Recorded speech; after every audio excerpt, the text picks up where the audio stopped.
Bom dia, pessoal. Vamos começar nossa aula. Como é que estamos? Dúvidas? Estava assistindo a aula da semana passada, o senhor deu um conceito de base coordenada, né? Que é um x'. E se eu não me engano, você deu um exemplo que a base que já está lá não é uma base coordenada, né?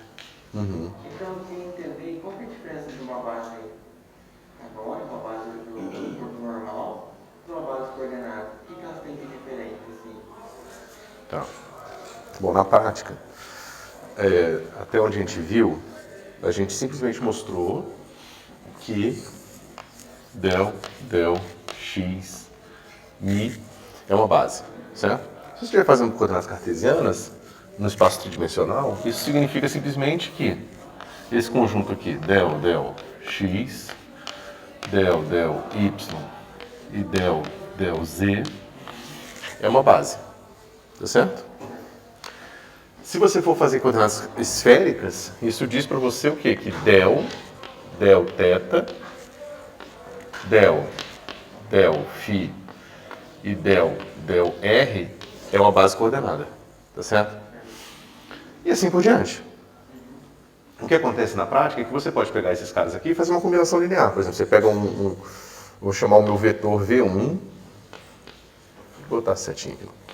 Ele vai ser uma certa combinação aqui. Ele vai ter um certo componente V1 θ, del θ, mais V1 φ, del φ, mais V1 R, del R. Tá certo? Isso me dá um novo vetor. Eu posso pegar esse vetor, se eu tiver uma métrica, eu posso dizer que ele é normalizado. E posso definir agora o V2 e o V3, também em termos dessa base aqui. E eles vão ser ortonormais. Tá certo? Aí você pode se perguntar, será que existe uma nova coordenada tal que esse vetor aqui é igual a del lambda? Num novo sistema de coordenadas, lambda mini, por exemplo. Pode fazer essa pergunta, né? Se tem esse cara aqui, você fala que vai ter uma coordenada assim. Esse cara tem as mesmas coisas aqui e vão estar associadas a uma coordenada del mi. E o V3, da mesma forma, del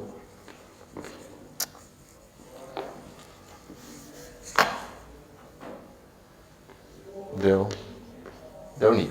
Você pode se perguntar, será que dado outros três vetores ortonormais, será que existe um sistema de coordenadas tal que esse vetor coincide com isso aqui? Aí você vai ter que ver, você vai ver que isso aqui na verdade é uma brincadeira de coordenadas de derivadas parciais. Você vai ver quando que um conjunto de três derivadas parciais pode ser escrito em termos de uma só. Você pode pensar nisso do ponto de vista meramente de manipulação de funções, tá certo? E a resposta é não, nem sempre.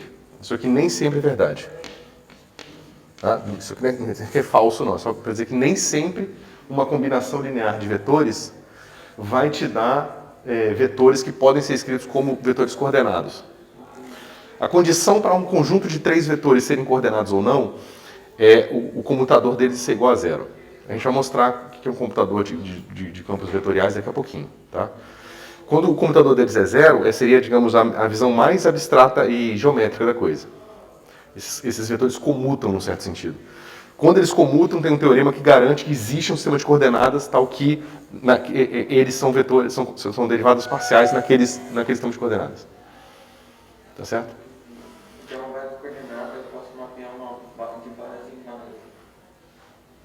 Não, você sempre pode mapear de base em base. Em termos de uma derivada parcial. Em termos de uma regra da cadeia, na verdade. Porque você vai ver que isso aqui, no fim, ó, o que tem que ser? Esse cara aqui tem que ser uma coisa do tipo dθ de lambda, dθ d φ de lambda, e esse tem que ser dr de lambda. Porque se for, esse cara aqui é uma igualdade. Essas componentes não podem ser qualquer coisa, tá vendo? Se esse cara aqui for igual a um dθ de lambda, e esse cara for igual a um d φ de lambda, esse cara for igual a um dr de lambda, isso aqui é a igualdade da expansão de um sistema de coordenadas em termos do outro. Entendeu? Só que agora você tem um sistema de equações diferenciais para ser satisfeito. E você vai encontrar quais são as condições para isso.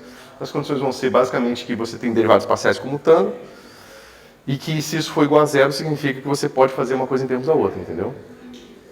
Mas a gente vai ver um pouquinho mais sobre isso aqui. E vai ver uns exemplos, por exemplo, que você vai ver que esse cara aqui e esse cara não são aqueles que vocês estão acostumados. Esse cara vai ser, mas esse aqui, cara aqui não. Porque esse cara sobra um R nele. Quando você normaliza ele, ele deixa de comutar. Ou seja, o R chapéu, o teta chapéu e o Φ chapéu são diferentes do DT teta e DT Φ. Tá certo? Porque você normalizou. Você não pode normalizar, porque senão você não consegue encontrar uma base coordenada associada. Tá certo? Ficou mais claro?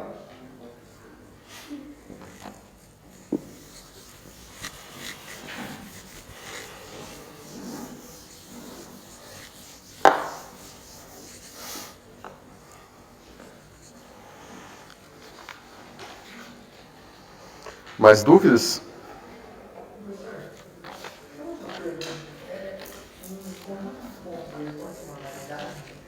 Como é que é? Toda variedade é um conjunto de pontos. Quando você define aquela rede, os reais, Só um instantinho. aquele R pode ser uma variedade? Pode. R é uma variedade. Ele é uma variedade. É a reta real, você quer dizer? Isso aqui? É uma variedade. E quando você faz esse mapa, por que esse mapa é só um mapa com um mapa entre variedades? Qual mapa? Aí quando você faz tipo, do IR para uma Ah. variedade. Porque daí você pegou um ponto e colocou para funcionar na minha variedade. Você diz isso aqui, né? Sim, eu estou botando aqui normal, né? E aqui eu tenho um mapa Mi, não é isso? Então, você tem toda a razão. Isso, da forma mais precisa, deveria ser visto como um mapa entre duas variedades. Tá certo?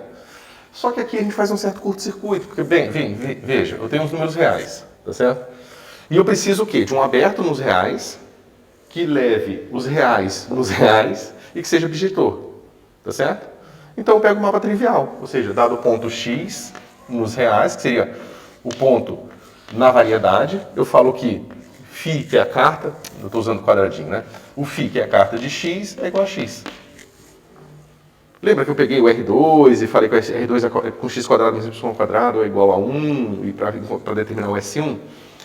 A minha variedade é tão simples que a gente nem precisa botar uma carta, entendeu? Claro que a gente poderia botar uma outra carta. A gente poderia dizer que, por exemplo, Φ de x é igual a A, onde A é um número real qualquer fixo, mais x. Isso também é uma carta.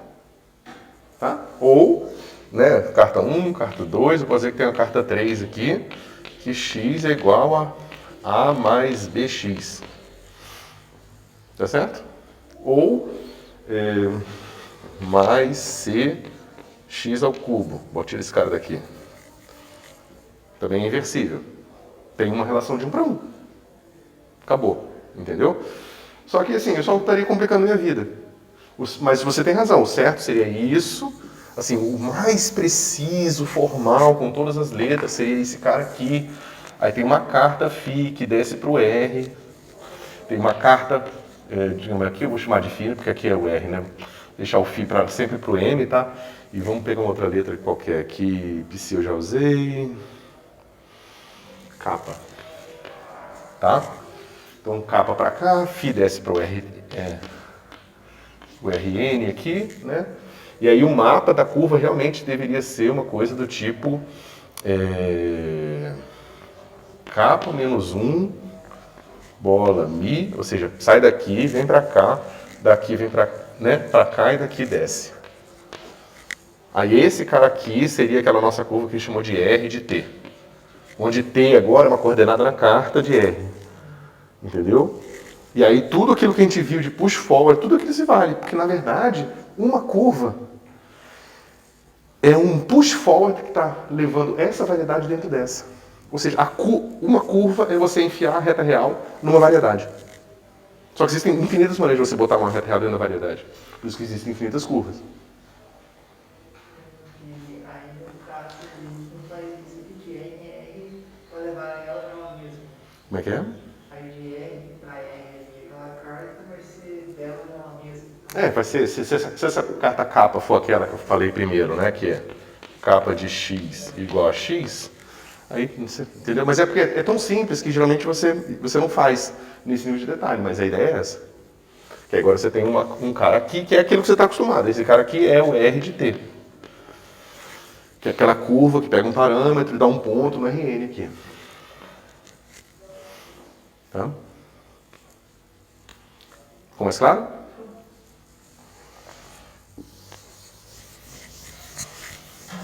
Mais alguma coisa?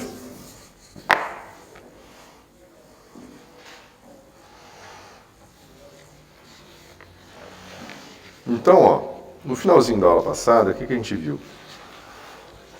Como é que está o conceito de funcional linear para vocês? A gente mostrou, né, que dá o espaço dual, que tem a mesma dimensão, né?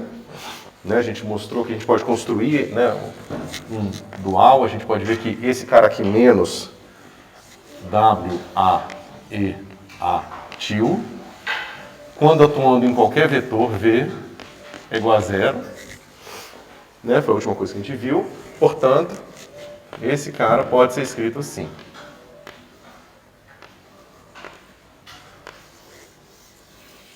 Tá certo? E se esse cara pode ser escrito assim, e esse cara é qualquer cara, a gente mostrou que isso aqui é uma base, ou seja, a gente mostrou que a dimensão do V estrela é igual à dimensão de V. Isso aqui está claro, pessoal? Ou seja, eu posso construir qualquer funcional linear com combinação linear desses funcionais especiais aqui. Mas o espaço dual é um funcional linear?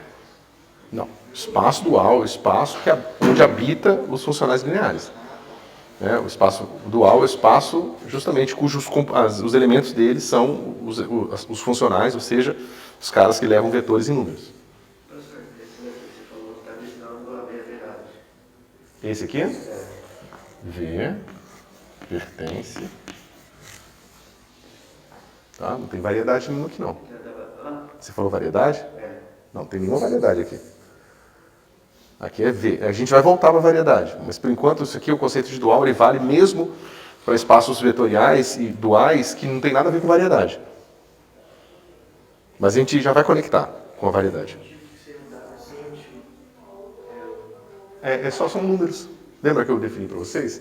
Eu falei aqui, ó, pega o W, atua num vetor de base, isso aqui, por definição, um funcional. Pega um vetor e leva num número. Eu chamei esses números de WA.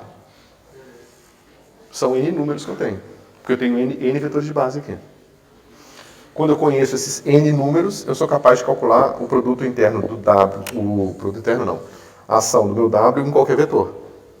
Porque a gente viu, né, que W, V, como V é um vetor e E é uma base, então, necessariamente, W pode ser escrito como, o V pode ser escrito como V, A e A. Mas W é linear, o V são números, são as componentes, saem, vai sobrar só o quê? VA, WA. São números. Se eu conheço esses N números, basta eu pegar esses N números e multiplicar por esses outros N, que são as componentes de V nessa base, e pronto. E somar todos eles, pronto, eu tenho a minha nomeação do W sobre qualquer vetor. Ou seja, toda a informação sobre um funcional linear fica codificada nesses N números aqui. A gente brincou um pouco mais formalmente com essa brincadeira toda, com esse negócio todo, para mostrar, então, o que era meio óbvio, mas aqui a gente tem que fazer os passos, né, de que um W qualquer pode ser escrito como essa combinação linear especial aqui. Tá certo? Então, o mesmo caráter de espaço vetorial que tem o V, também tem o W. Tanto o V pode ser escrito assim, como o W pode ser escrito assim. O V é uma combinação linear dos E's, e o W é uma combinação linear dos etils. Dos etil. O etil aí é um vetor. Isso, lembra? Não, o etil, lembra que a gente pegou aqui e definiu que existe um cara que é assim, ó, A, B, que satisfaz delta AB.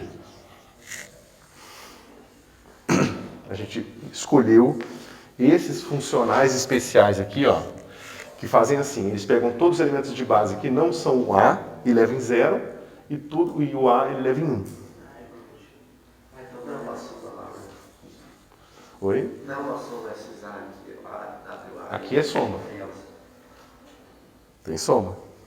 Ô, professor, eu não estou conseguindo entender muito bem como que seria eu colocar a base do vetor dentro da base do vetor dual. O que seria essa operação? Entendeu? Essa parte que você fez aí.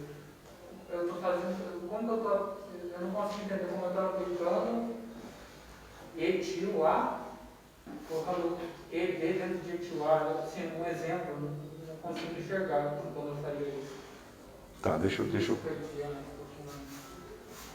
Então vamos lá.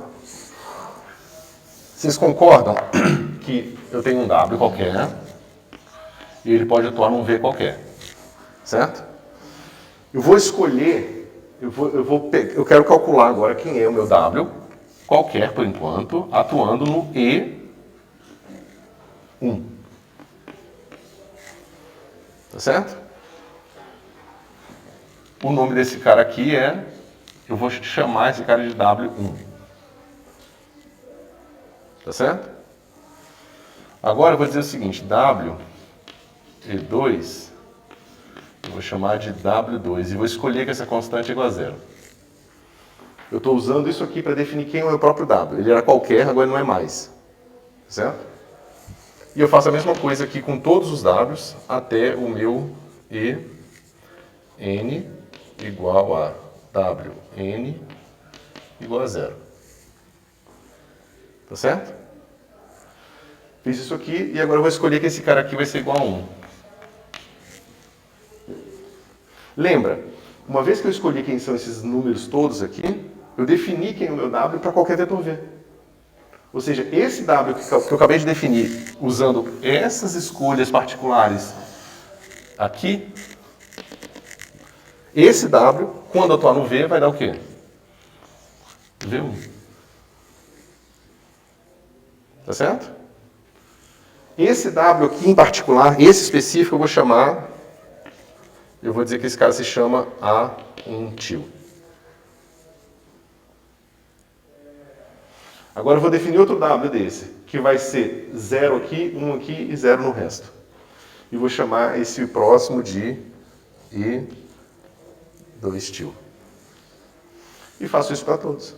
Tá, o W, ali em cima, ele está atuando no vetor que contém uma base, ele está atuando só na base, no lá em cima.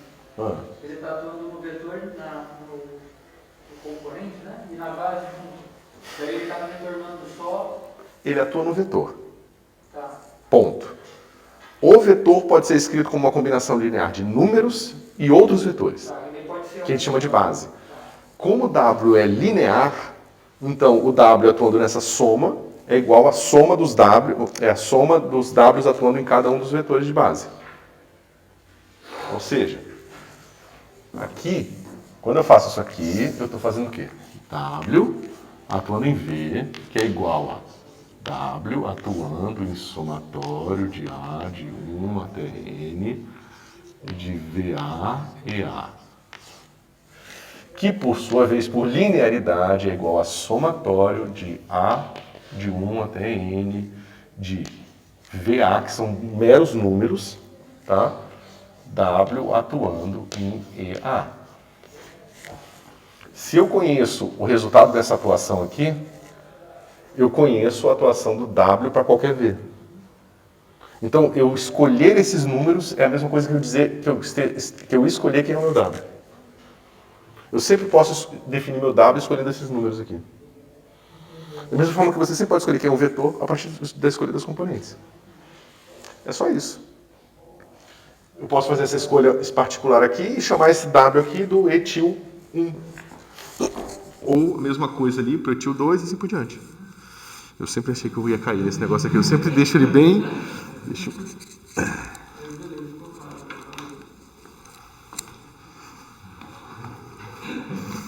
É porque geralmente ele fica mais desenroladinho. Bom, tomar mais cuidado. Isso aqui ficou mais claro, pessoal?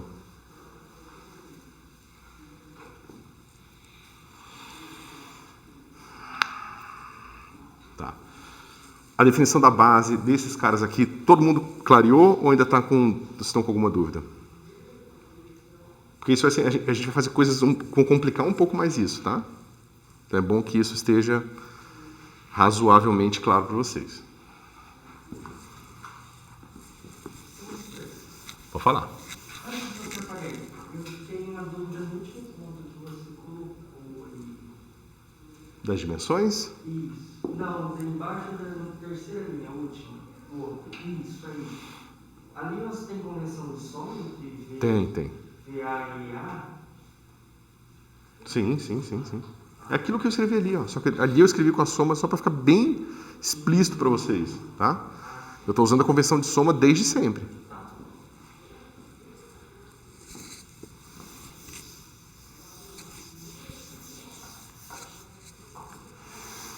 Então, o que a gente viu é que então existe uma isometria, um isomorfismo entre V e V estrela. Tá certo?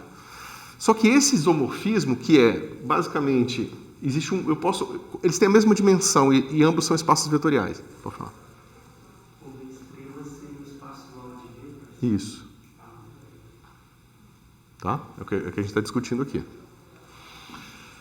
Então existe um isomorfismo. A gente viu que a dimensão desse cara é igual à dimensão desse cara aqui. Então, dois espaços vetoriais que têm a mesma dimensão são isomórficos. Tá certo? Porque eles têm o mesmo morfismo, né? Ou seja, eles têm a mesma estrutura de espaço vetorial e têm a mesma dimensão. Tá? É claro que isso vale para qualquer dois espaços vetoriais que tenham a mesma dimensão. Todos os espaços vetoriais com a mesma dimensão são isomórficos, tá certo? A questão é que, aqui nesse caso, a gente fala que esse isomorfismo não é canônico ou natural. Eu prefiro, acho que a palavra natural. Por quê? Canônico, bom, deixa eu falar. Mas o natural, porque não existe nenhuma maneira que não dependa de uma estrutura adicional de eu fazer esse mapa. Tá certo? Por exemplo, eu sei que EAtil atuando no EB é igual a delta AB. Tá certo? E você poderia ser tentado a falar o seguinte. Eu tenho um mapa... É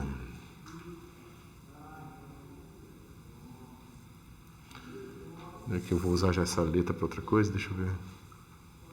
Tem um mapa L, que pega um vetor, tá certo? E leva no vetor que é o seguinte. Agora eu vou botar o somatório, porque eu vou quebrar a convenção de soma, tá? De A, de 1 até N. E esse cara vai ficar assim, ó. V, A, E, til A. Tá certo?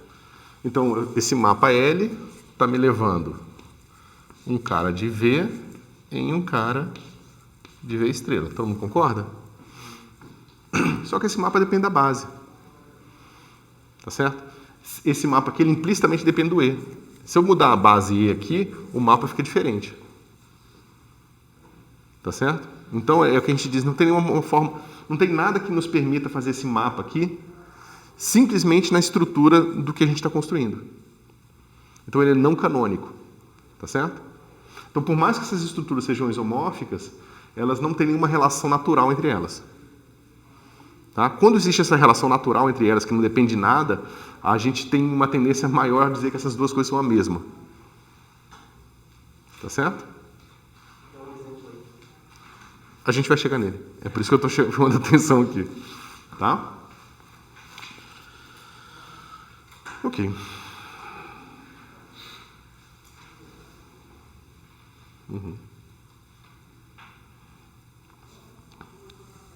Deixa eu só ver o que está faltando.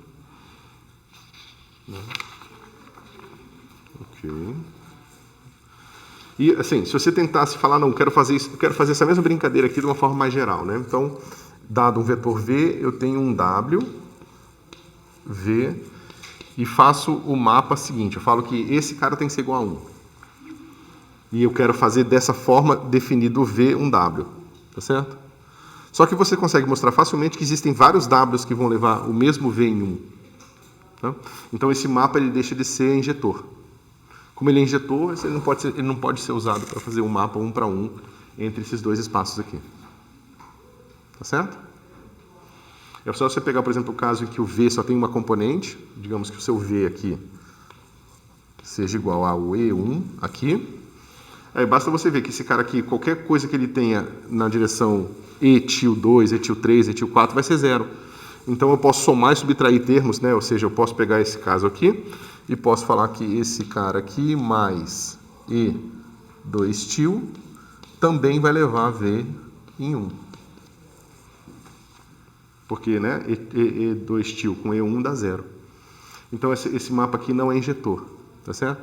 Então você não consegue construir um mapa natural entre essas duas estruturas aqui, tá? Agora, a gente vai fazer mais uma brincadeira aqui.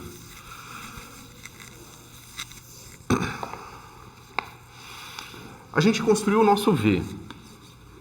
Do V, a gente construiu o nosso V estrela. Só que a gente acabou de mostrar que esse cara é um espaço vetorial de dimensão n também. E como qualquer espaço vetorial de dimensão n, existe o espaço dual dele. Certo? Então eu posso definir eu tenho o meu espaço e o dual dele. Que eu vou chamar, por simplicidade, de dual. Tá certo?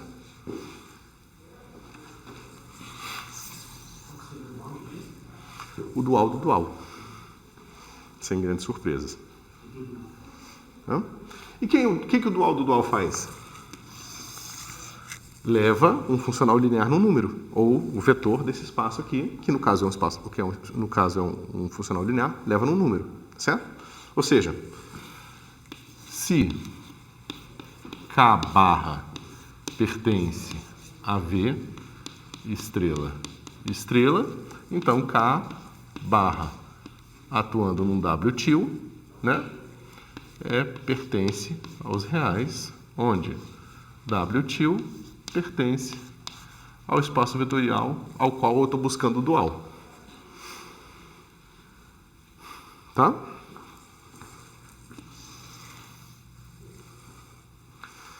Tudo bem?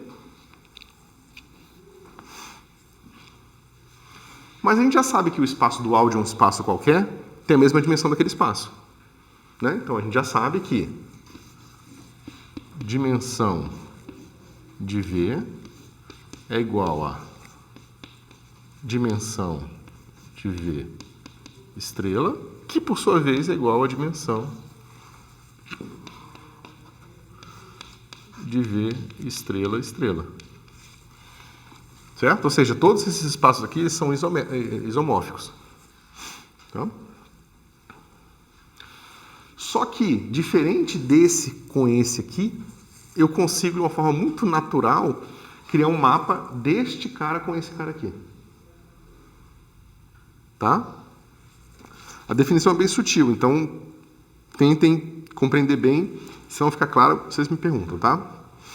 Então eu vou falar o seguinte, eu quero um mapa que vai levar, ou seja, eu tenho um mapa J, tá? Que vai levar um elemento de V em um elemento de V estrela. Tá? Quem é esse mapa J? Ele é assim. Veja, J atuando num vetor V pertence a V estrela. Portanto,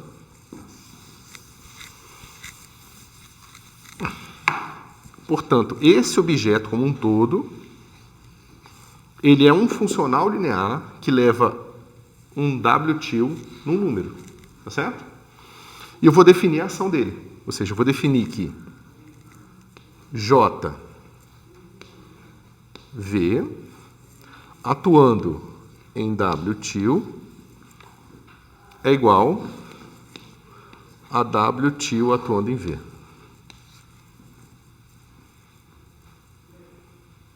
Tá certo?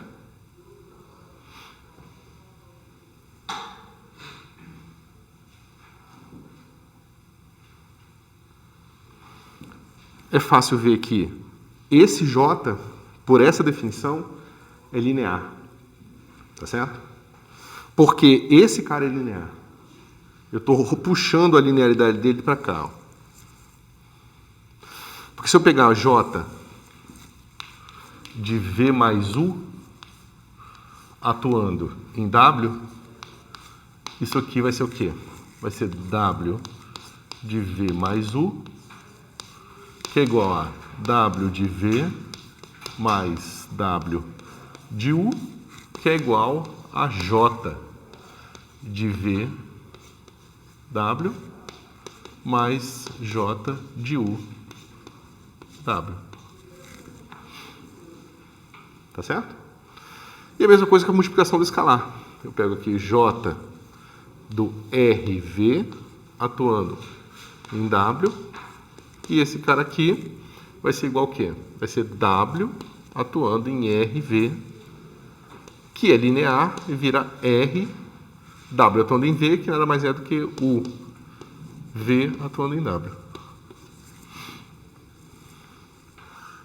Tá? Ou seja, esse cara de fato é um funcional linear. Esse cara aqui de fato, por essa definição dele, é uma definição, tá?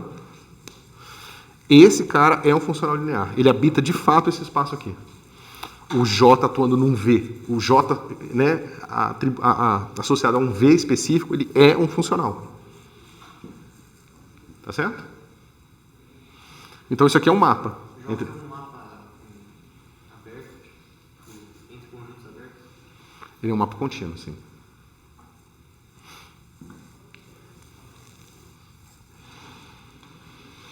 Como é que estamos em relação a isso?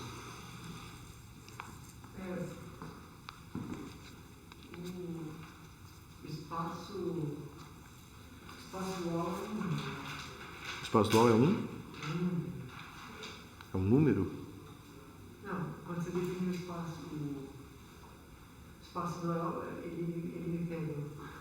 ele pega o meu espaço V e leva para os reais. Isso. Isso não seria um número. O espaço dual ele leva vetores em números, mas ele em si não é um número. Nem números. Aí o dual do dual está pegando esse vetor que leva o espaço em números. Em números. Levando ele a outros números. É isso? Isso. Tem algum motivo? Tem, é porque você... Na verdade, o que eu vou mostrar aqui é que o espaço vetorial ele é o dual do dual dele.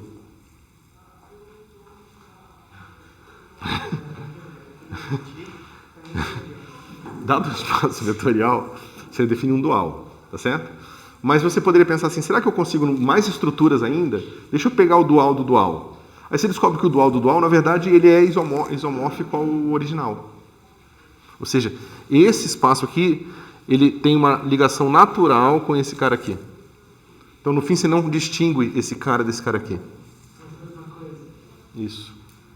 Você pode pensar que um covetor está levando um vetor no número, mas você pode, da mesma forma, pensar que um vetor está levando um covetor no número. Entendeu? Exatamente. A gente vai mostrar que os vetores aqui, eles vão ser também isomórficos com uma ligação natural com o dual do dual. A gente vai quebrar essa brincadeira para mostrar que não existe o conceito de covetor. A gente só tem vetor e covetor. Não precisa de covetor, covetor e covetor e assim por diante. E aí é meio cíclico, então. Fecha logo no segundo, ainda bem, porque senão vai ser mais complicado. Espera aí, essa brincadeira para aí. Para aqui. Não posso achar que nada, logo. Poder pode, mas não tem nada novo, não agrega nada. Exatamente, não tem nenhuma estrutura interessante.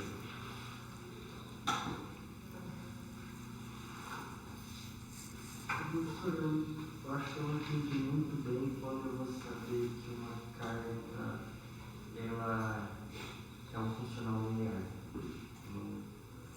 Uma carta... Em que o J, quando V... Mas por que você está falando de carta? Não tem variedade aqui. Ficou meio confusa essa última explicação que eu Qual especificamente? Já começando aqui?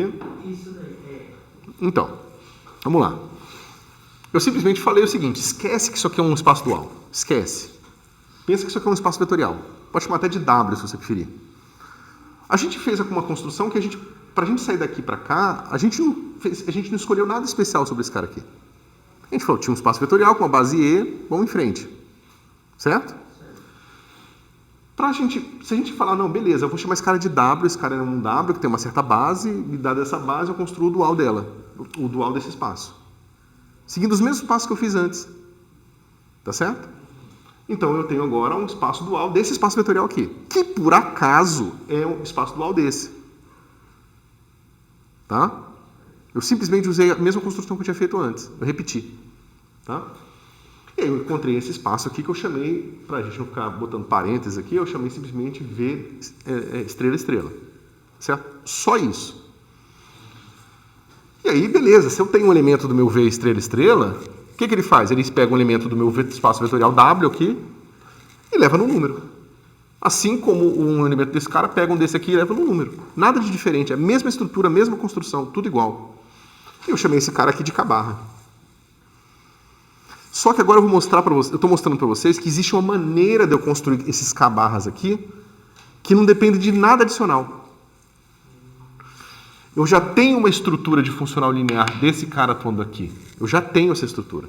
Então eu vou me aproveitar dela para construir um mapa entre esse espaço e esse espaço aqui. Como que eu vou fazer isso?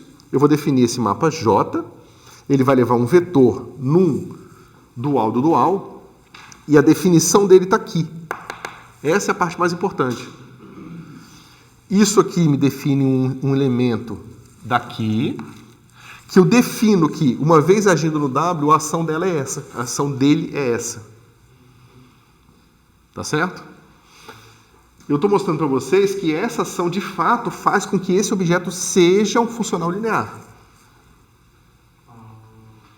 Tá certo? Ou seja, para ele ser um funcional linear, quando ele atuar nessa soma aqui, ele tem que ser dado pela soma da atuação dele nos elementos individuais. Tá certo? E claro, tem que ter também J, V, W mais L como sendo, né? Isso aqui já está na definição dele, né? Como funcional linear de W mais J, V de L. Mas isso eu posso sempre fazer, porque isso aqui é a definição que a gente chama de ponto a ponto. Né? Porque esse cara aqui é um número, esse cara é um número. Eu posso somar os números reais. Tá certo? Então eu uso a soma dos números reais para induzir a ação dele sobre a soma. Tá certo?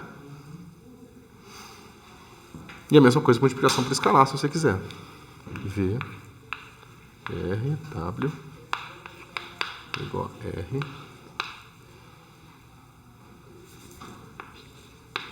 W, que é R. Tá? Então, esse cara, de fato, é um funcional linear. Se esse mapa for injetor e sobrejetor, então, ele é um mapa, não só um mapa natural, como eu não estou usando estrutura adicional nenhuma. Eu já tenho a estrutura aqui desse cara ser um espaço vetorial e esse ser o dual dele. Quando eu defino esse cara como sendo dual desse aqui, eu uso as estruturas que eu tinha para fazer um mapa entre esse cara e esse cara aqui. Que é essa estrutura aqui. Tá? Uma vez que eu fiz isso, eu tenho um mapa, eu vou mostrar que ele é injetor sobre ejetor, ou seja, eu tenho um mapa 1 para 1 entre esse espaço e esse espaço aqui. Então, eu posso tratar esses dois espaços como o mesmo espaço.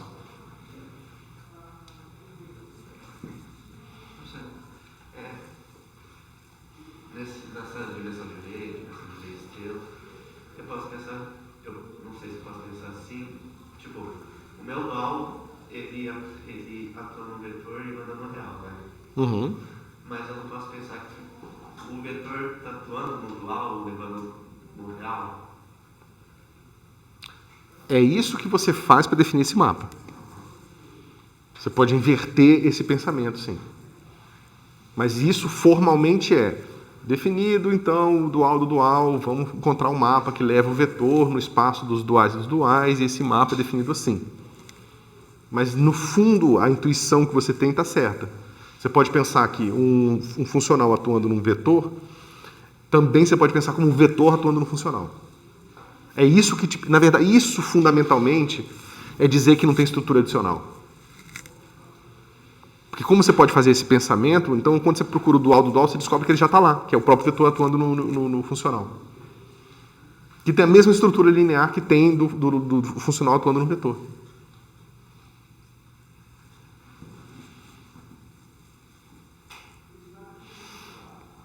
Como estamos?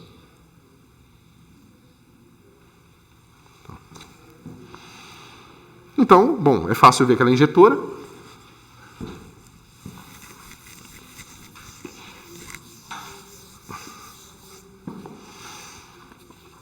Ou seja, se eu tenho J de V' atuando em W igual a J de V' atuando em W, ou seja, J de V atuando em W igual a J de V' atuando em W. Se isso implicar que V é igual a V', isso implica que esse mapa é injetor. Né? Lembra? O mapa injetor, f de x igual a f de x'. Se isso aqui implica que x igual a x', o mapa é injetor. Tá?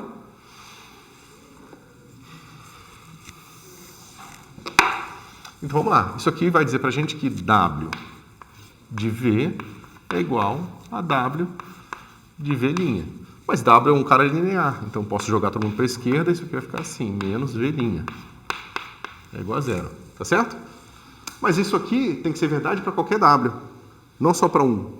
Né? Isso aqui tem que ser verdade para qualquer W. Ou seja, se eu posso escolher qualquer W aqui, eu posso escolher a base. Então isso aqui implica que V é igual a V'. Né? Porque isso implica que o miolo tem que ser igual a zero. E se o miolo tem que ser igual a zero, né? Então V igual, menos V' igual a zero, jogo o V' para o outro lado, fica V igual a V'. Tá? Tá claro isso aqui? Se não tiver, eu faço os passos que eu não fiz. Ok. Então ele é injetor. Agora, falta só mostrar que ele é sobre-ejetor. Ou seja,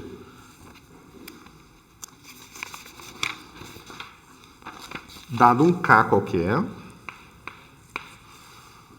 eu tenho que mostrar que existe um V tal que o J me leva nesse K.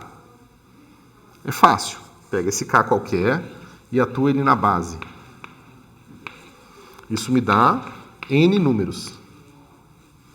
Tá? São N números que eu tenho aqui. Nada demais. Ok? Agora eu vou construir o seguinte. Eu vou dizer que o meu V é igual a KAEA. Basta agora mostrar que esse V, quando mapeado por J, me leva nesse K. Como é que eu faço isso? Pega esse V e calcula J desse V atuando no elemento de base qualquer. Tá certo? Mas isso aqui vai ser igual a elemento de base qualquer atuando no V, que é K, B e B. Só que isso aqui vai ser KB delta BA, que é igual a KA. Então, esse cara aqui, ó, definido assim, tem a mesma ação do K barra. Certo? Logo, ele tem que ser igual, esse K barra tem que ser igual a isso aqui.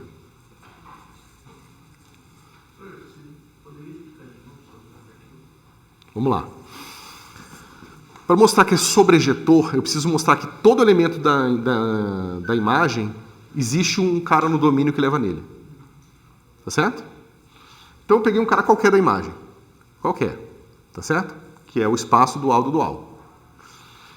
Esse cara atuando num elemento de base, vão me dar N números. Nos elementos de base, me dão N números. 3, 27, 5,5, o que é que seja, tá certo? São N números reais, ponto final. Eu pego esses N números reais e construo um vetor, assim. Eu posso sempre construir um vetor assim, pego números, multiplico pelo elemento de base, e isso me dá um vetor. 5 vezes x chapéu, 3 vezes y chapéu, do jeito que você quiser, construo meu vetor.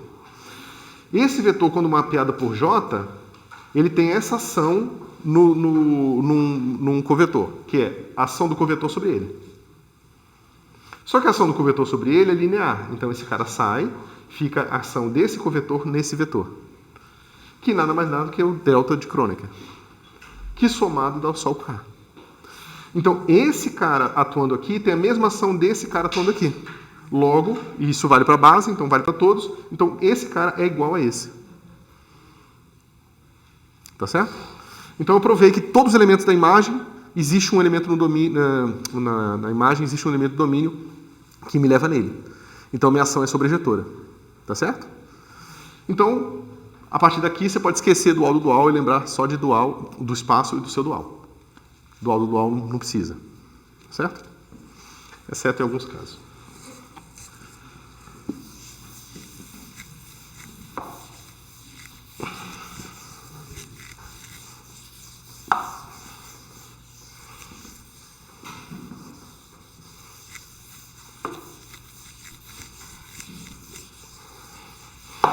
Agora vamos tentar deixar isso um pouco mais palpável para vocês não ficarem tão perdidos. Então vamos pensar nos vetores. Vamos introduzir os covetores.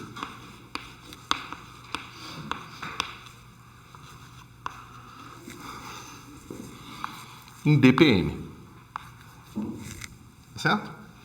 Bom, a gente já sabe que um vetor em DPM pode ser escrito assim. A gente fez um monte de conta para mostrar isso, certo? Como estamos em relação a isso aqui? Tá claro para todo mundo? Ok. Então, vamos fazer o seguinte. Vamos definir o operador.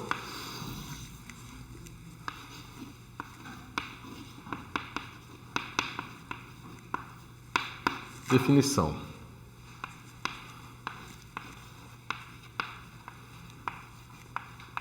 Operador D. Tá certo? Esse operador D, ele vai levar uma função sem infinito em dp estrela m. Tá? Veja, agora eu já estou falando de o dual deste espaço vetorial aqui. Esse espaço vetorial ele tem estrutura nele, bastante estrutura, porque ele não só é um espaço vetorial, mas seus elementos são derivações que satisfazem a regra de Leibniz, isso e aquilo outro. Tá certo? Vamos lá. DF é um elemento, né? É um elemento daqui, e eu vou definir a ação dele em V como sendo V atuando em F. Lembra, V é uma derivação. Tá certo? Então, a ação de uma derivação numa função está bem definida. Foi assim que a gente definiu derivações, como funcionais que levam funções em números. Então, aqui a gente não fez nada demais. Se você pensar na carta direitinho, isso aqui nada mais é do que Vmi del F del Xmi. É a derivada direcional da F na direção V. Tá certo?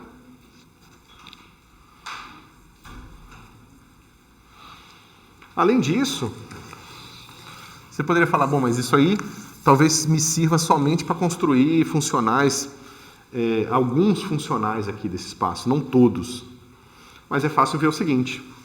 Lembra, f é uma função da variedade e nos números reais, certo? Existem umas funções especiais, que são as funções coordenadas.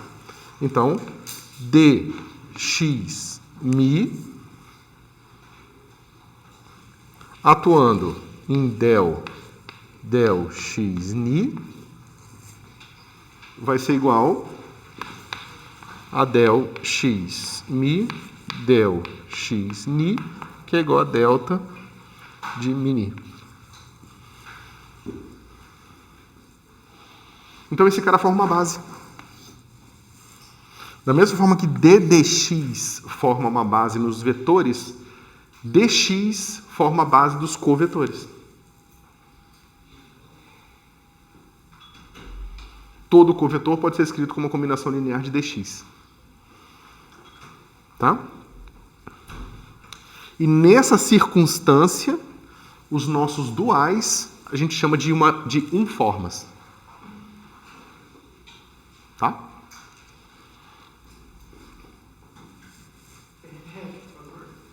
Desde que ponto? Do dx até o... que você falou ponto... Do começo? Não, só... Só aqui. Não, você falou ponto uniforme, entendi. Isso. Nesta circunstância, quando a gente está tratando agora de duais dessas derivações, esses objetos aqui a gente chama de informas. Uniforme. Isso, são informas. Né? Escreve assim. É uma informa. Tem as 2 formas, 3 formas, 4 formas, mas a gente não vai entrar lá. Por enquanto. Como é que estamos, pessoal? Do ponto de vista prático de fazer conta, é simples, tá? Esse cara é uma base, esse cara é uma base, então um W qualquer nessa circunstância agora, ele é W mi dx mi. E um V é V mi del x mi. Tá certo? Se a gente quiser inverter aquela brincadeira, que é aquilo que a gente fez ali, a gente é a mesma coisa dizer que del x mi, e aí, surpresa, surpresa, del x ni vai ser igual a del x ni, del x mi, que é igual a delta ni mi. Aposto que vocês já usaram alguma coisa assim, sem saber exatamente o que vocês estavam fazendo. Tá? Como estamos? O professor dx mi seria, no caso, o meu covetor. É uma base. É uma base no espaço desses caras aqui. Dos covetores, né? do dual do espaço das derivações. Mas é naquela forma ali de baixo, nessa parte de baixo, ele está... A base seria o delta x mi? Não, a base dos covetores é dx mi. Esses caras aqui formam uma base dos covetores, esses caras aqui. Tá, mas quando você escreve assim, não tem uma analogia que você estava falando de escrever como o W til? Em alguns lugares você está sentindo falta de um tio aqui, é isso? Não é isso. É porque alguns lugares botam um tio no D, mas eu acho que fica carregado demais. Não, eu não consigo formular muito, mas era... Porque um vetor você pode escrever como V mi, del, que é o componente, né, e a base. Isso, né? isso. Aí, daquela forma ali, eu tenho algo do tipo, não tenho? Tem, não, mas é porque, veja, quando a gente construiu o espaço dual, a gente construiu ele mostrando que se a gente conhece a ação dos vetores na base, a gente conhece a ação deles em quaisquer vetores. Eu estou mostrando que a ação desses caras que eu acabei de construir a partir dessa definição aqui, ó, na base é dada por uma delta de Kronecker. Então eu sei a ação desses caras em quaisquer vetores. E posso construir qualquer covetor com uma combinação linear desses caras aqui. Tá, eu não sei se eu consigo formular a pergunta aqui. Mas aí depois se tem alguma relação, sabe? Se tem uma relação... Porque eu acho que eu ainda não consegui entender. Ali está fazendo um papel de um vetor e de uma base? De alguma forma? Isso aqui, ó, veja, vamos começar desde o começo, tá? Então, esquece tudo que a gente viu. Vamos pensar do zero. Eu quero definir covetores nesse espaço. Então, na analogia com o que a gente estava fazendo, esse cara aqui é o que eu vou chamar de meu espaço vetorial. Tá certo?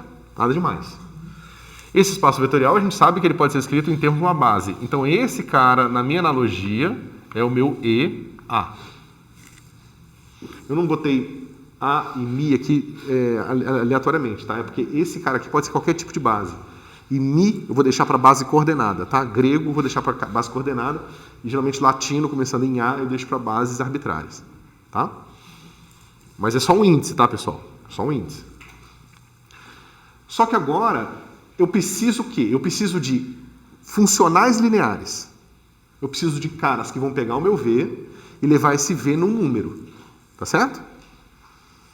Só que meu V, ele não é só um vetor. Ele também é uma derivação. Então eu já tenho mais estrutura para brincar. Eu vou usar o fato de que eu tenho mais estrutura para usar essa estrutura que eu já tenho para definir os meus funcionais. Como que eu vou fazer isso? Eu vou definir o operador D. Meu operador D, ele vai pegar um elemento daqui, que são as funções da variedade nos reais, e vai me levar num funcional, ou seja, num elemento de V de estrela. Vai me levar num W til. Tá? Ele vai pegar uma função e vai me levar num W til. Por que eu fiz isso? Porque eu já sabia que o meu V leva funções em números. Então, se eu falo que a ação desse cara aqui nada mais é do que botar essa F dentro do V, eu estou levando vetores em números. Até aqui, podia ser só uma coisa esperta que eu fiz. Beleza, a ação de um vetor sobre uma função é dada pela derivada da função calculada no ponto, vezes as suas componentes. Então, isso, por definição, é um elemento do meu espaço dual. Porque está pegando um vetor e levando um número. Por mais que eu esteja de novo fazendo aquela inversão. Só que agora, em vez de inverter a ação do vetor no covetor, eu estou usando isso para botar o F dentro do V. Eu estou puxando essa estrutura. Tá certo? Só que isso não é só uma curiosidade. É tão forte que eu consigo definir uma base usando esse D. Porque F é qualquer função da variedade num número. Xmi é uma função da variedade no número. Porque ela pega a variedade, desce na carta, pega a carta e escolhe a miésima componente. Então pegou um ponto da variedade e me levou no número. Então é uma Fzinha como qualquer outra aqui. Só que a ação dela na derivada parcial é simples, é dada por esse delta de Kronecker aqui. Então eu posso usar isso aqui para construir qualquer funcional. Então esse operador que começou meio sem jeito, só usando a estrutura que eu já tinha, na verdade é hiper poderoso. Porque com ele e as coordenadas na carta, eu consigo construir uma base qualquer no espaço dos duais. Que é o que eu estava escrevendo ali. E nessa circunstância, a gente chama esses caras de informas. Ficou? E aí, aquelas coisas que vocês eventualmente vão fazer no curso da relatividade geral, vão ficar agora evidentes. Por exemplo, como que se transforma, sob transformações de carta, um forma. Então você tem aqui W til vai ser igual a W mi d x mi. Se você quiser, você vai lá atrás e vê como que esse cara se transforma aqui. Tá certo? Mas se você não quiser lembrar só da regra de cálculo que você já conhece, basta você pensar agora que esse seu x é um x de y, onde y agora é as coordenadas. Deixa eu seguir o padrão. x1. Então você pode pensar que x1 é uma função de x2, lembra? A gente fez bastante isso. Na transição das cartas, da carta Φ1 para a carta Φ2, a gente define um mapa de x1, x2, tá certo? Então aqui, ó, d de x1 mi de x2 vai ser igual a quê?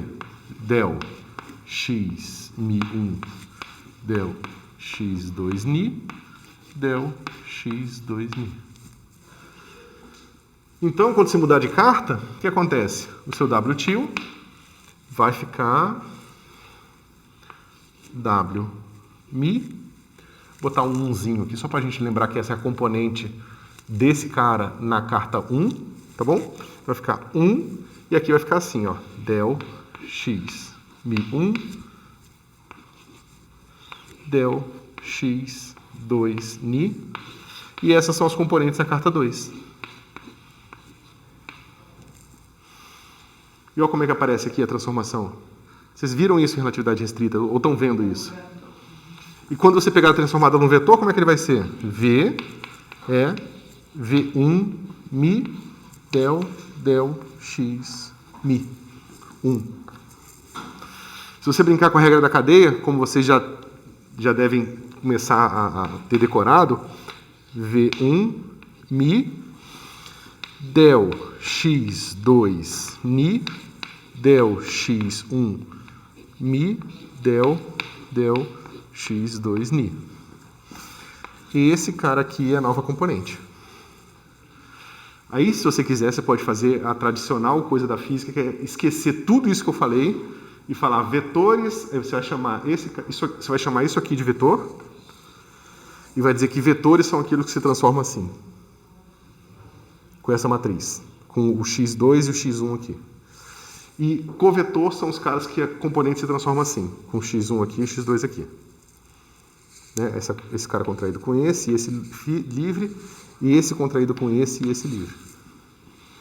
Que é como na tradição da física a gente tem feito. A gente não fala nada dessas coisas para os alunos, introduz só as componentes e fala que as componentes se transformam assim ou assado. E um é vetor e outro covetor. Isso aí que você está falando é aquela parte da inversa da Islória, né? Que transforma o... Isso. Vocês estão falando isso, que os covetores se transformam inversamente aos vetores. Mas isso é super particular, isso só vale para bases coordenadas e tal. Se você entende o resto, você faz o caso geral. Você entende o contexto todo. Isso é só uma receita de bolo para não explicar os detalhes. Para poupar, talvez seja útil, não sei. Mas eu acho que no curso de Física e Matemática 2 era o momento para vocês serem introduzidos a essas coisas. É o último curso de matemática que vocês fazem, né? Então, eu acho importante. Então, assim, do ponto de vista disso tudo aqui, é bom que vocês saibam. Eu, como eu falei para vocês, não vou cobrar que vocês tenham uma compreensão profunda dessas coisas todas. Tá? O mais importante é que vocês aprendam a manipular esses objetos. Porque para fazer contas, vocês vão precisar manipulá-los. Tá certo? Mas é bom saber um pouco, entendeu? É bom ter essa primeira visão. Porque depois, se vocês forem para áreas que envolvam mais geometria, vocês não vão começar do zero. Vocês vão ter essas ideias já maturando na cabeça de vocês. Tá certo? Tudo bem até aqui? Querem discutir mais? Quer que eu fale mais alguma coisa? Ou posso seguir para o próximo assunto?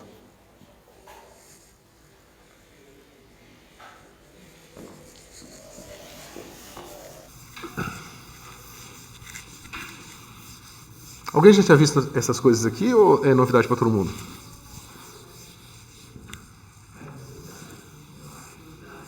Novidade, né?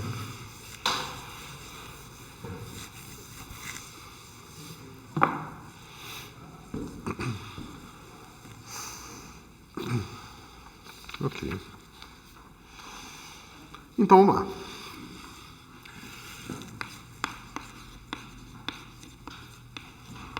Tensores. Então, dado V, a gente pode agora brincar em estender aquela coisa que a gente tinha do funcional linear. A gente pode falar o seguinte, já que eu tenho um funcional linear, eu posso ter um funcional bilinear. Ou seja, eu posso definir o espaço B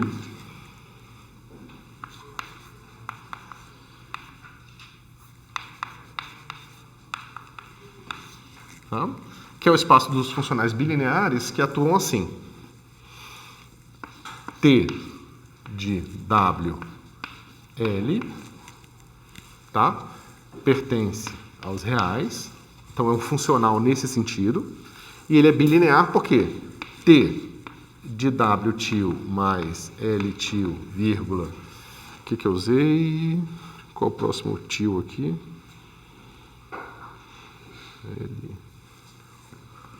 Ó, til é igual a T de W, O, mais T de L, O. Tá certo? A soma, novamente, aqui é soma entre funcionais e aqui é soma entre números, porque aqui são números reais. Mesma coisa vale para o outro lado. Oi? O T, desculpa, esqueci de botar. T é um elemento de B. Ele é um funcional bilinear que leva 2 convetores em um número. Tá certo? Então, T de W, L mais O, vai ser igual a T de W, L mais T de WO. Tá certo? Isso eu estou definindo as propriedades que ele tem que ter para fazer parte desse conjunto aqui, tá? Dos funcionais bilineares. Deixa eu ver. Isso. E agora eu tenho a mesma coisa com multiplicação por escalar, tá? Então eu tenho aqui R, W, L é igual a R de T, WL e T, W, R, L é igual a R, T, W, L. Tá certo? Onde R pertence aos reais, W, L, O pertence ao V estrela.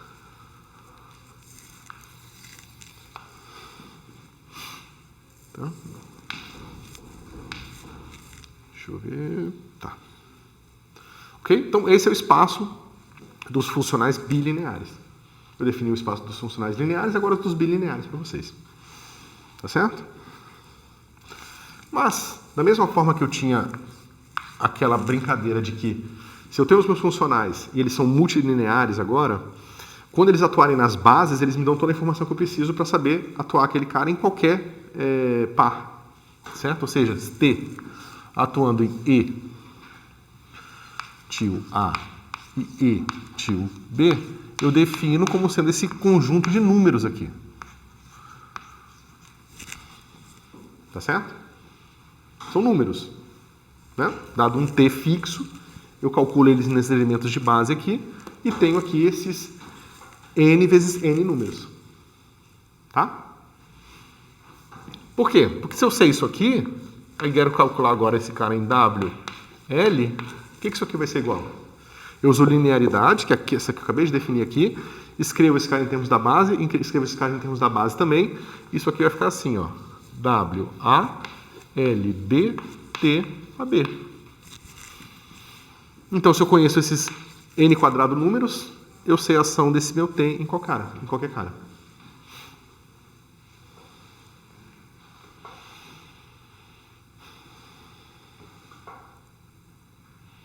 Tá certo? Além disso, eu posso usar os funcionais lineares que eu tenho para definir o meu T de uma forma mais simples ainda. Que é o seguinte.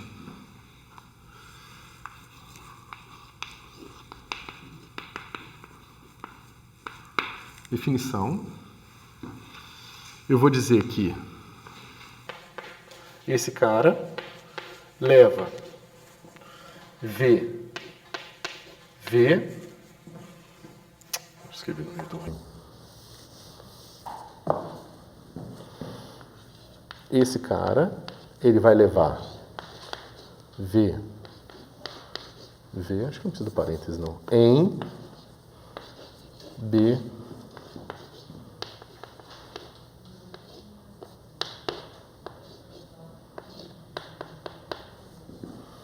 tá? Eu vou definição de x com bolinha, tá? E ele atua assim, ó. V, bolinha, U, atuando em WL é simplesmente V com W. É um produto tensorial?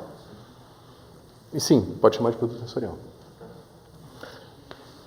W, V, L, U.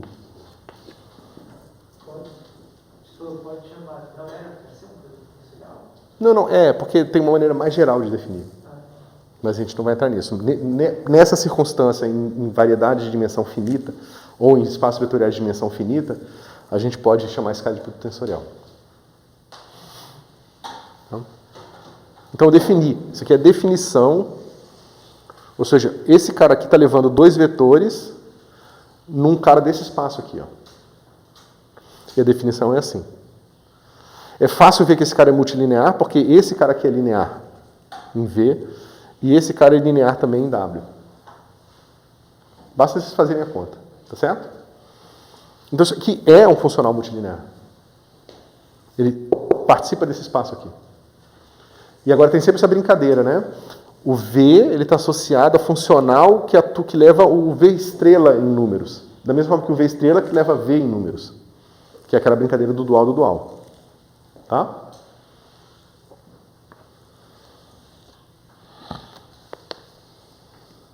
Você define esse cara com as seguintes propriedades. Você quer que V... cadê? VU mais RS atuando em WL se define como sendo o VU WL mais RS atuando em WL. Então você está somando elementos daqui, somando no resultado. Da mesma forma. Perdi o contexto. O que é esse bolinha com X dentro? Esse produto tensorial. É um cara que está me levando dois vetores num elemento do espaço dos funcionais bilineares. Leva dois vetores num elemento do espaço vetorial bilinear. Esse B é para representar isso, bilinear. Ou não? Isso, B de bilinear. Isso. Tá? E a gente define, tá certo? E a gente define R que multiplica V U atuando em WL como sendo R VU WL. Tá? Onde aqui a gente está usando. Já vai simplificar de novo, pessoal. Quer dizer, sem espera. Onde a gente está usando o quê? Aquilo já vem das definições acima. E a gente tem que... Não, peraí, eu ia falar alguma coisa. A gente está usando... O que eu ia falar? V, U, R, S... pertencência do espaço vetorial, tá? E dessas propriedades você tira aqui R, V, U é igual a R, V. U que é igual a V, R, U, né? Para R pertencente aos reais. Tá?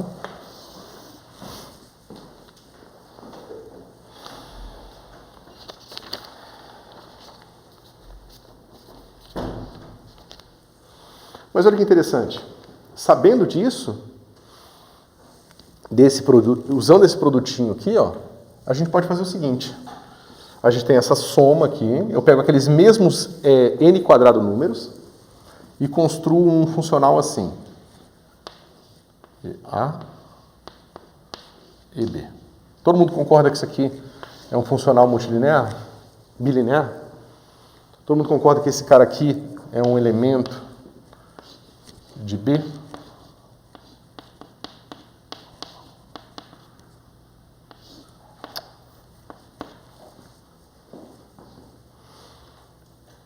Né? Porque eu sei como esse cara atua em vetores, em covetores, e eu sei que esse negócio é linear, então se eu sei isso aqui, eu sei atuar esse cara em qualquer par de covetores. Então, é fácil ver que T, AB, EA, EB, atuando em EA, em E, B, C, ED, vai ser igual ao quê? É linear, então vai ser cada um desses atuando nesse cara aqui, mas isso vai dar, né? Isso aqui vai ser igual a T, A, B, E, A, E, C, vezes E, B, E, D. Só que isso aqui é delta de Kronecker, esse cara aqui é delta de Kronecker. Então isso aqui é igual a T, C, D. Tá? Isso vai ser super importante em mecânica quântica 2. Tá? Ficou claro? Então, se isso aqui, atuando aqui, é igual a TCD, então a gente sabe que T, né, é igual a T, AB, EA, EB.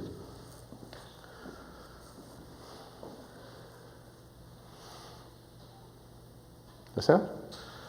Então, um tensor de segunda ordem aqui, que a gente chama, nesse caso, que está pegando o espaço dele com ele sempre pode ser pensado num funcional bilinear.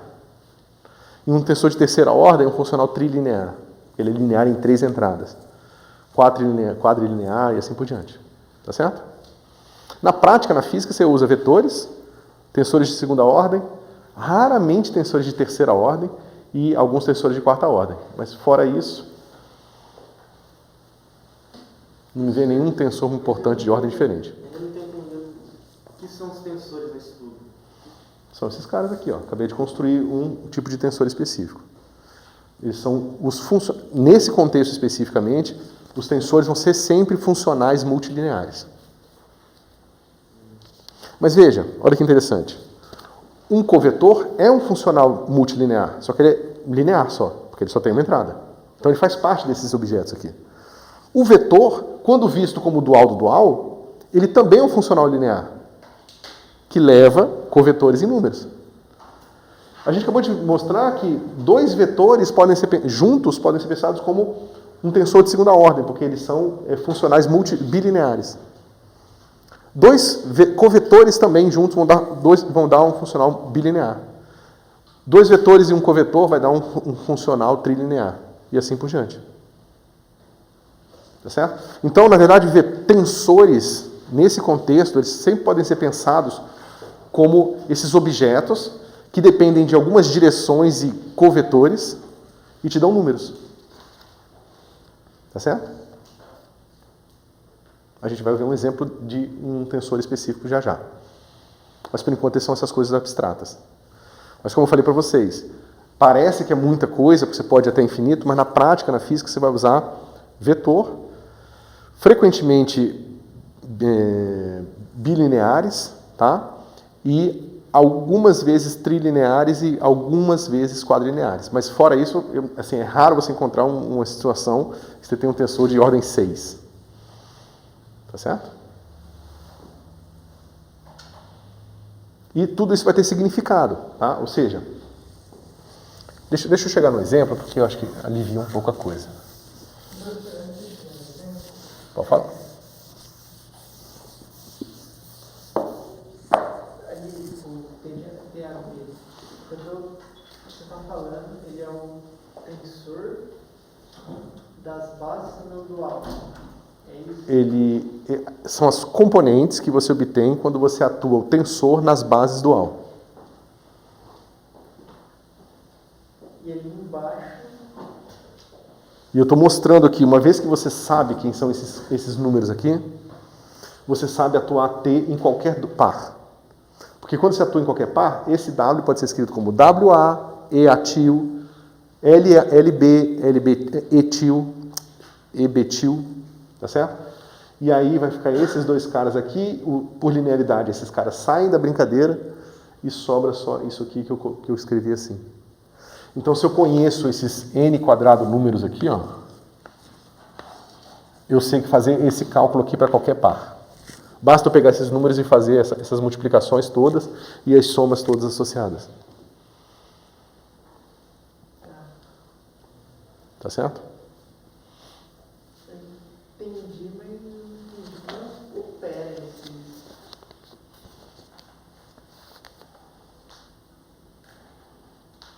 Por exemplo, quando eu tenho esse extensor AB, o jeito que eu vou operar esses extensores é do mesmo jeito que a gente já viu lá, por exemplo, em elétron.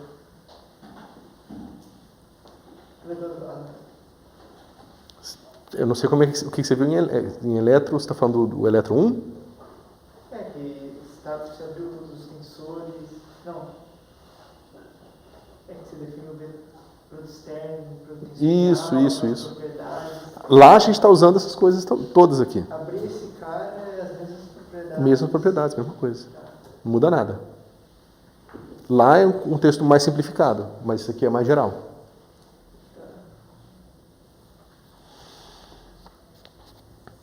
Então, no nosso caso específico, isso quer dizer para a gente o quê? Que T vai ser escrito como T mini del x mi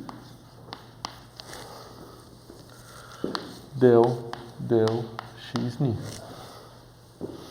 E agora você sabe como é que se transforma um tensor de segunda ordem. Porque a gente pegou aquelas fórmulas que eu paguei aqui, usa a regra da cadeia e sabe como esse cara aqui se transforma. Ele vai ter duas matrizes iguais àquela que a gente tinha calculado antes aqui. Tá certo? Bom, da mesma forma, a gente poderia ter feito, em vez de a gente ter definido o nosso B do V estrela com V estrela, a gente pode fazer esse B de V com V, por exemplo. Tá certo? Seguindo a mesma conta, exatamente igual, a gente vai ter aqui um G til, que leva um vetor e outro vetor num número. Mas esse G ele pode ser escrito assim, G mini dx mi dx ni. Tá certo? Isso aqui se pode chamar de G til. Ou, como algumas pessoas gostam, de DS2. Que é quando esse cara aqui é simétrico, a gente chama isso aqui de um elemento de linha. Por quê? Porque isso aqui é um primeiro exemplo de um tensor de segunda ordem, né, que vocês têm. Esse cara ele pega dois vetores e leva em números. Mas quem são esses dois vetores que ele leva em números? São dois vetores tangentes no espaço qualquer, da sua variedade.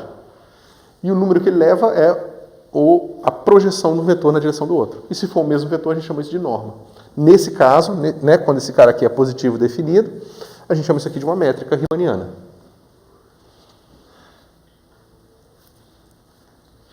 Então, na geometria que vocês aprenderam lá, basicamente você precisa definir um tensor de segunda ordem desse tipo, em cada ponto do espaço, que ele serve para medir tamanhos e ângulos de vetores.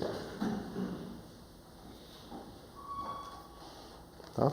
No caso da geometria euclidiana, esse cara aqui, ó, é igual a delta mini, se as coordenadas forem cartesianas. Você falou agora que parecia muito a definição de produto interno, volume de ângulos e vetores. Não tem nada a ver. Não, é exatamente isso. Um produto interno é um tensor de segunda ordem. Ah, o produto em si é Um produto interno não é um funcional bilinear. Ele pode pegar, né, o produto interno da soma dos vetores e a soma dos produtos internos do vetor com outro. Vocês já viram esses caras aqui? Eu estou perguntando isso porque eu acho que eu não tinha visto a definição formal de tensor. Sim, eu imagino que não. Aí, mas eu entendi. Começou a conectar um pouco? Tá? Sim, tá bem aqui. Eu não consigo imaginar fazer um exercício dessa matéria. A lista vai ficar pronta até o fim da semana, o pessoal está fazendo. Mas aí a gente, justamente, mas aí vai ser aí que vocês vão começar a realmente ver o que vocês entenderam, o que vocês não entenderam e tal. A gente discute mais, faz exercícios. Tá? Professor, quando você está escrevendo aquela última linha, com dois isso, eu poderia colocar um vetor ou um corretor aí? Nessa definição, não, que esse cara aqui leva 2 corretores. Mas, em geral, justamente a última coisa que eu ia escrever nessa aula, antes de discutir esses resultados, é o seguinte. Nada te impede de ter um tensor geral que você pode escrever assim, ó, T, mi, alfa, beta, gama, delta, del, x, mi, del, x, mi, d, x, gama, d, x, beta, produto, d, x, alfa, beta, gama, del, x, delta. Que aí é um funcional, sei lá, quanto linear, multilinear aqui, que segue aquela mesma coisa. Você atua ele em 2 covetores, 3 vetores, depois um covetor. E isso atua linearmente, valendo todas aquelas regras de linearidade que a gente viu antes, tá certo? E pronto, isso aqui é um tensor de ordem 3, 3. Tá certo? Como eu falei para vocês vão usar muito Gemini, que é a métrica. Esse cara vai ter uma inversa, que a gente vai chamar de G alfa beta. A gente vai ter tensor de Riemann, tensor de Hit, tensor... A pessoa não desiste. Tensor de Hit, tensor de Riemann, escalar de curvatura. Quem são os outros tensores geométricos importantes? De certa forma, a derivada covariante, mas aí tem mais estrutura, porque vai ser uma derivação. É isso.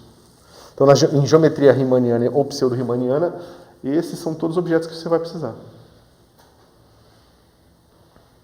Você vê que é um tensor de segunda ordem, um outro de segunda ordem, né, de outro tipo, um de segunda ordem, esse de ordem 3, 1,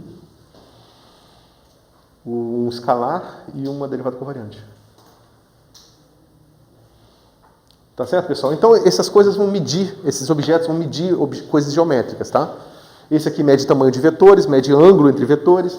Esse aqui, ele vai medir o que a gente chama de desvio geodésico, ou seja, se você pega 2 linhas retas, se a sua geometria não for plana, essas linhas retas vão se afastar, se atrair, fazer qualquer porcaria, girar uma em torno da outra e tal.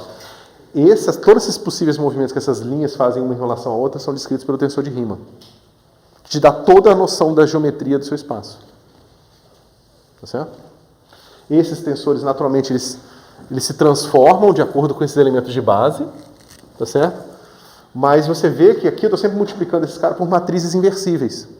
Então, se esse tensor aqui é 0 numa base, ele é 0 em todas. Porque essas matrizes que a gente multiplica esses caras aqui, quando a gente faz a transformação, veja, aqui vai sair uma matriz, aqui vai sair uma matriz, outra daqui, outra daqui. De cada um desses objetos sai uma matriz, quando eu transformar esse objeto aqui. Mas essas são matrizes todas inversíveis, que são sempre aquele dx1, dx2. Tá certo? E como são inversíveis, se um objeto é 0 numa base, se eu aplico uma matriz inversível, dá 0 de novo. E se ele é 0 e eu tiro a matriz inversível, também continua 0. Ou seja, você não consegue criar curvatura no seu espaço mudando o sistema de coordenadas. Então, eles são objetos geométricos verdadeiros nesse sentido. Eles não dependem de como você descreve eles. Quer dizer, eles dependem de como você descreve eles, mas você não consegue mudar a natureza deles mudando a descrição. Tá certo?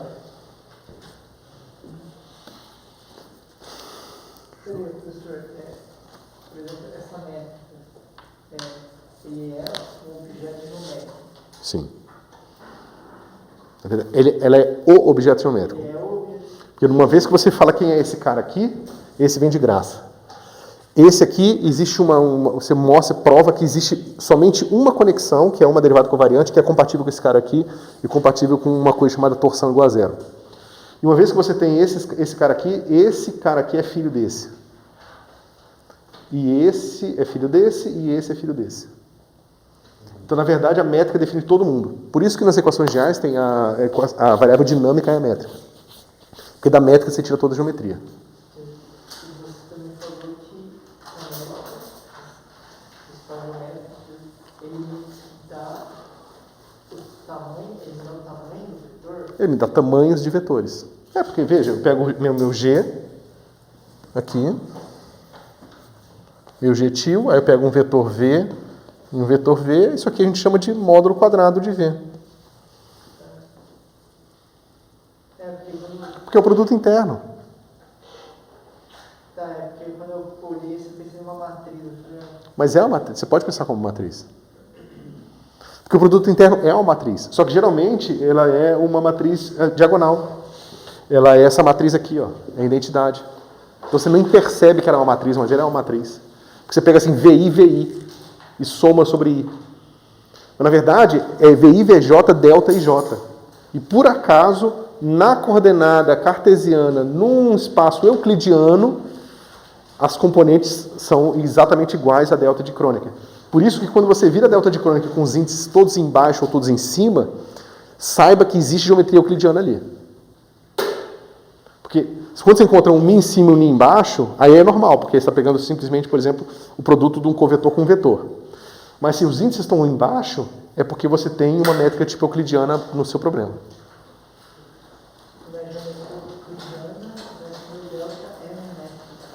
Isso. E no caso Minkowski, que vocês estão vendo em relatividade restrita, aqui a sua G é o eta, que ele é menos 1, 1, 1, 1. Aí deixa de ser euclidiano para ser, deixa de ser riemanniano para ser pseudo-riemanniano. Porque aí porque isso aqui não define mais um produto interno próprio. É um produto interno esquisito que tem vetores que são não nulos e tem módulo nulo e tem alguns com módulo positivo e alguns com módulo negativo. Certo? Aí, bom, não tem as mesmas exatas propriedades de um produto interno, mas tem outras propriedades que são tão úteis quanto. E quando você fixa uma folha, e aí que está mais bonito, você pega Minkowski e fixa uma folha, ou seja, você pega um tempo, congela aquele tempo e olha só aquela folha que é ortogonal àquele tempo. A sua métrica de Minkowski, o que ela tem no miolinho dela? 1, 1, 1, que é a métrica euclidiana. Ou seja, o espaço de Minkowski, ele carrega dentro dele um espaço euclidiano. Eu achei que eu tive isso em relatividade geral, não restrita. Mas, bom. Isso que eu acabei de falar é restrita. Geral, aí qualquer coisa pode estar no miolo. Pode ser uma 3 esfera. Você vive num espaço esférico tridimensional. Mas pode ser bem mais complicado que isso. Eu só tenho um exemplo que seja mais...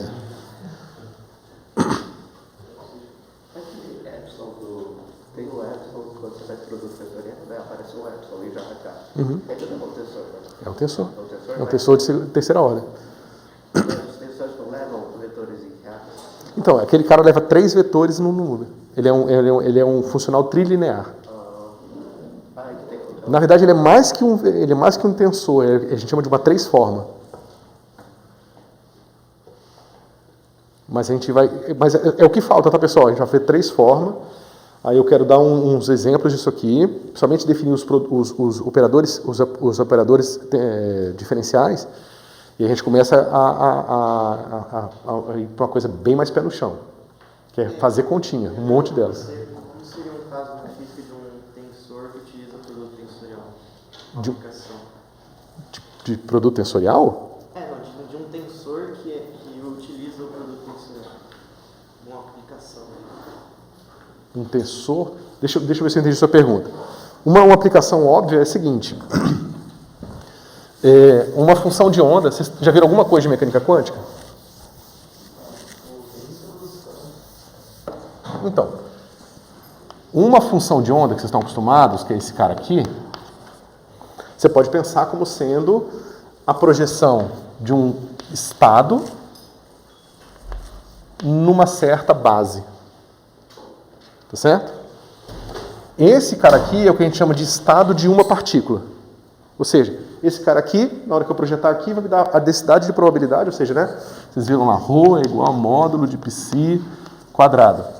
E a integral desse cara vai me dar a probabilidade de encontrar a partícula num ponto ou no outro. Vocês viram isso, pelo menos? Eu achei que você estava falando da descrição da onda. Quem está fazendo mecânica quântica está vendo agora isso. Ah, tá. Quem ainda não fez, Mas só para dar uma noção, então imagina o seguinte, imagina que eu tenho um objeto que é um vetor que descreve o estado de uma partícula. Tá? Como é que eu defino o estado de duas partículas?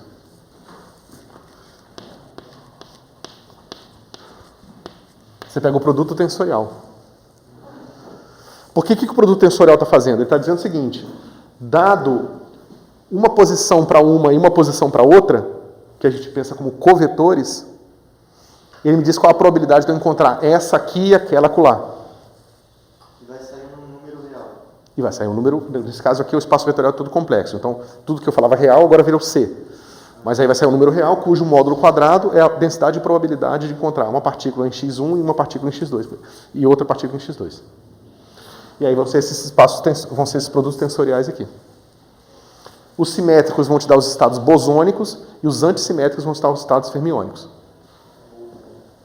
São partículas diferentes? Por enquanto eu não falei nada se elas são diferentes ou não.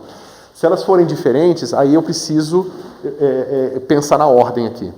Se elas forem idênticas, aí eu preciso da versão simétrica ou antissimétrica. Okay?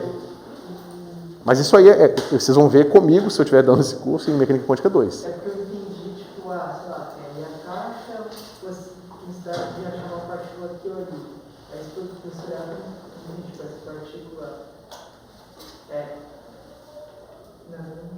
É porque a mecânica quântica tem uma coisa engraçada, é que ela no laboratório você vê que ela é linear. Então, se eu pego essas funções de onda, elas, se não tiver interação entre as partículas, por exemplo, fótons que não interagem diretamente entre si, não é um bom exemplo porque não tem função de onda do fóton, mas pensa em duas partículas que não interagem entre si, você bota dentro de uma caixa, então as distribuições de probabilidade delas se somam linearmente, entendeu? Então, por isso que os estados de duas partículas são estados tensoriais. Porque elas satisfazem essas regras de linearidade.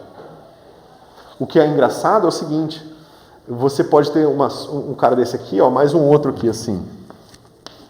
Que é isso que eu estava falando para vocês. Um 2, um 3 aqui, tensor 4. E você não consegue escrever esse estado como sendo um único estado, assim, W1, W2. Isso aqui é diferente disso aqui. Quando isso acontece, significa que não existe dois conceitos de partículas dentro da caixa que seja igual a esse conceito aqui. Nesse caso, a gente diz que tem emaranhamento, as partículas estão emaranhadas. É justamente a diferença da dimensionalidade, porque aqui, ó, vetores que eu construo desse jeito, eu tenho n dimensões aqui e n dimensões aqui, certo? Então, n mais n dá 2n.